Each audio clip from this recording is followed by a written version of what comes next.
So before I start polishing or waxing, I want to make sure that the finish is totally free of contaminants. Contaminants can be paint overspray. Surface contaminations can be industrial fallout. It can be filament from your catalytic converter or your brakes. There are things that make your surface rusty, and you can see the little actual orange specks of the little rust on a white car.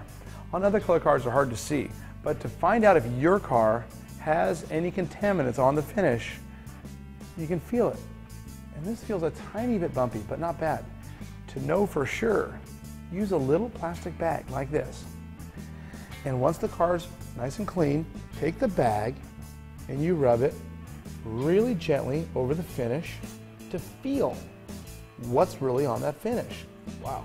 Now, so there's a good amount of little bumps on this finish, okay? And you're always going to feel tons up on the nose because removing bug guts 100% when you wash a car is difficult. The clay bar is what you use to remove all those contaminants. Paint overspray, industrial fallout, anything that makes the finish rough. So if you don't know if you need it, baggie test works every time. How often should you clay?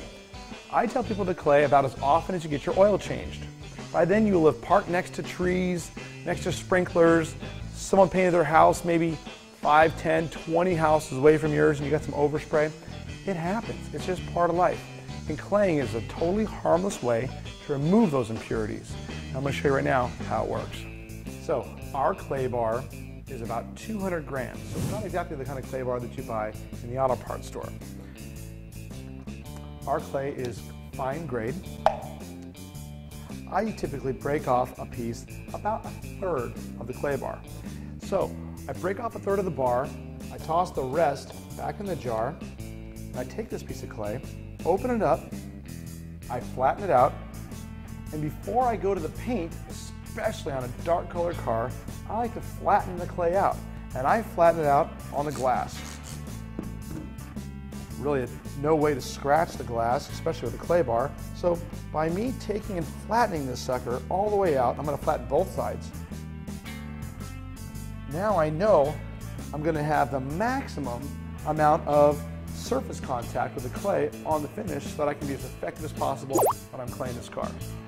Now, starting to clay, what do you clay? First you clay the glass. Detail spray is your lubricant. So the detail spray is the best lubricant for our clay bar. Soapy water doesn't work as well. The clay bar will stick. Even our waterless wash doesn't seem to work quite as well. Detail spray is definitely the best lubricant that we have and suggest for this purpose. So claying the windshield, you'll be blown away at how many little things that you thought were chips might be dead bug guts, might be overspray. Wow, that's what I pulled off just the glass just now. This car's clean. So there's a lot of stuff on the paint, on the glass that you'll be blown away that you can pull off. So here I go. I do an area, I spray an area down with detail spray, but I can definitely clay before the lubricant dries. That's how I know. So if the surface is hot, do a small area and clay it quick. Whenever you're claying, one of the most obvious places that you're going to want to clay, the nose of your car. You have dead bug guts on there. You're going to want to do your headlamps and especially the lower part of your front bumper. That's going to be where the most stuff kicks up off of other cars, most bugs die, and you're going to want to remove all those contaminants before you start polishing.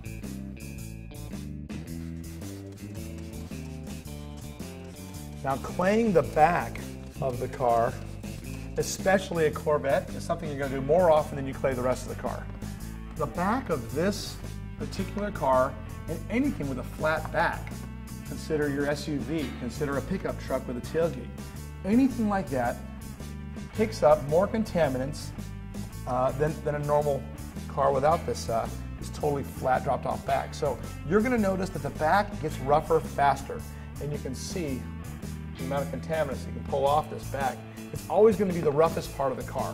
So flip the clay bar often, flip it, turn it, work it. You're going to want to do the back, this particular back section of your car at least twice as often as you do the rest of the car. Okay, I've clayed enough of the finish now that I have visual contamination on the clay bar. So now what I want to do, as soon as I can see a consistent amount of contaminants in the clay bar, I want to stretch it and fold it, stretch it and fold it, stretch, fold, and what I'm doing is I'm working the contaminants deeper inside the clay bar off the finish so that once again I have a completely flat and clean piece of clay. All the contaminants are inside the bar.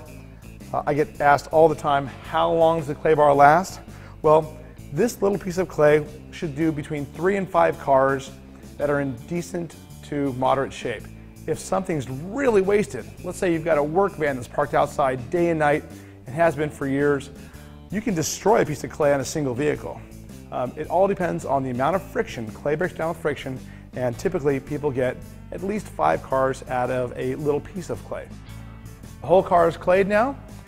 I'm not going to remove any of the lubricant, the detail spray that's now covering the entire car. See, I've got it on the glass, I have it on the paint, I have it on the headlamps, all the reflectors.